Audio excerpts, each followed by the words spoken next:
Engkau ada bersamaku di setiap musim hidupku.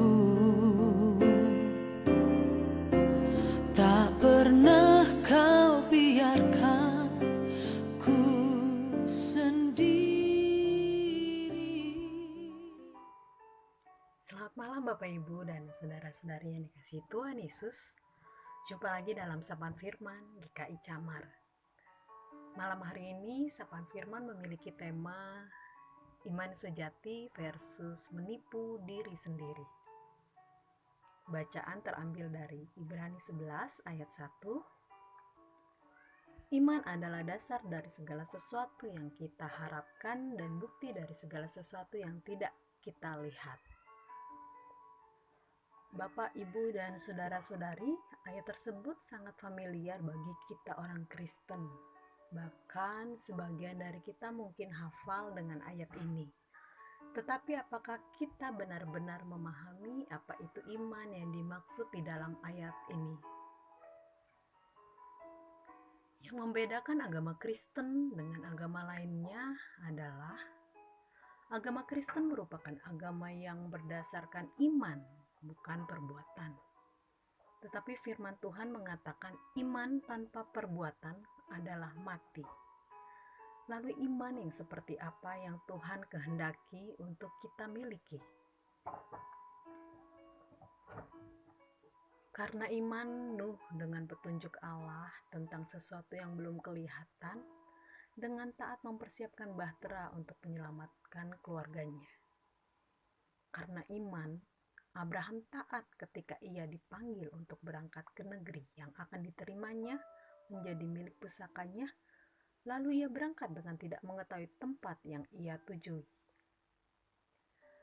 Karena iman pula Ayub masih dapat memuji nama Tuhan dan tidak mengutuki Allahnya di tengah penderitaan yang dimilikinya. Di saat-saat inilah iman kita dipertanyakan. Ketika keadaan kita terlihat tidak menjadi lebih baik dan banyak hal yang kita khawatirkan, ketika situasi menjadi sangat menakutkan bagi jiwa kita, di manakah iman yang selama ini kita banggakan itu? Iman yang selama ini kita perkatakan dalam pengakuan iman rasuli.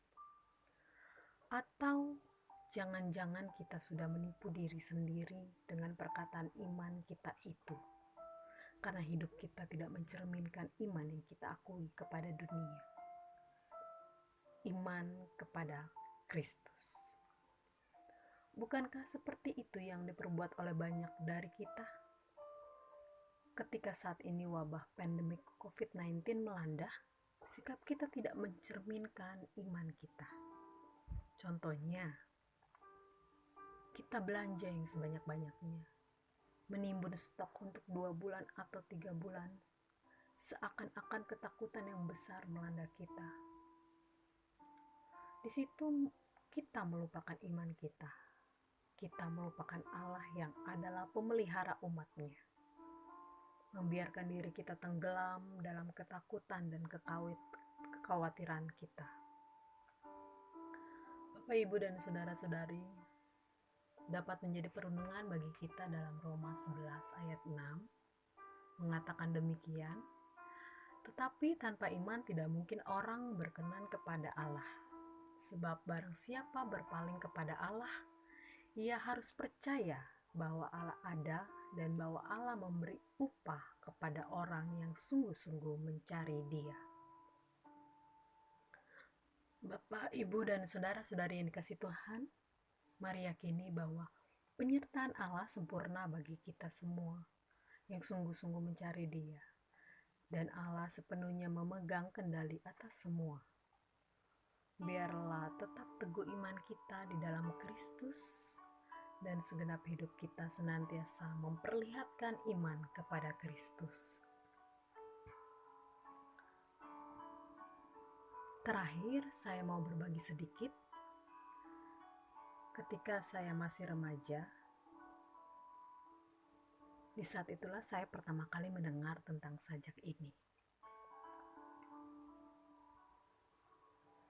Kisah di balik jejak kaki. Sampai saat ini pun saya masih mengingatnya karena sungguh dapat menguatkan.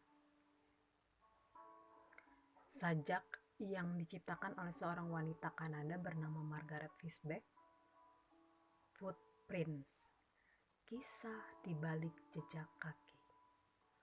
Mungkin Bapak Ibu Saudara sudah pernah bahkan sering mendengar sajak ini dan mungkin tahu histori dari sajak ini terbuat. Demikian isinya. Suatu malam aku bermimpi. Aku berjalan di tepi pantai dengan Tuhan. Di bentangan langit gelap tampak kilasan-kilasan adegan hidupku. Di tiap adegan aku melihat dua pasang jejak kaki di pasir.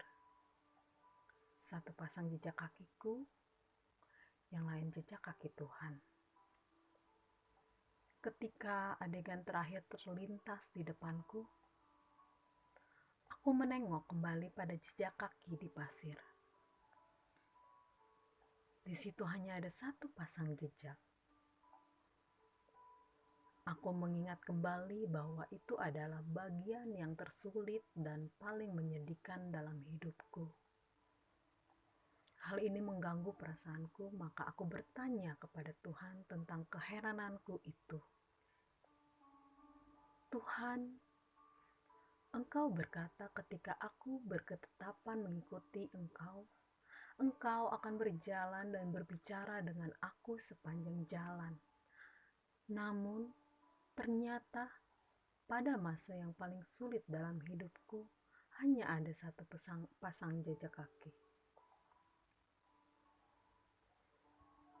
Aku tidak mengerti mengapa justru pada saat aku sangat membutuhkan Engkau meninggalkan aku.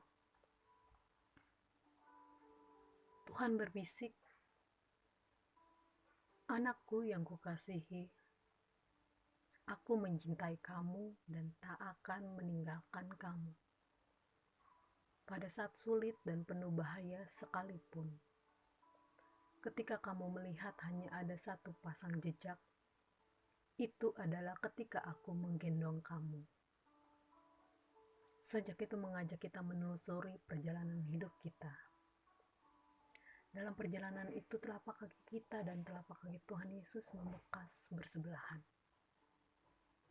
Tetapi pada saat dimana musibah menimpa dan perjalanan menjadi sulit serta berbahaya, ternyata yang tampak hanya telapak kaki Tuhan.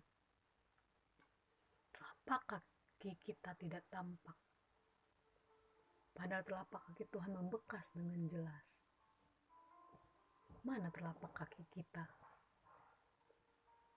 Telapak kaki kita tidak ada. Sebab pada saat-saat seperti itu kita sedang diangkat dan digendong Tuhan. Tuhan Yesus memberkati. Bersamamu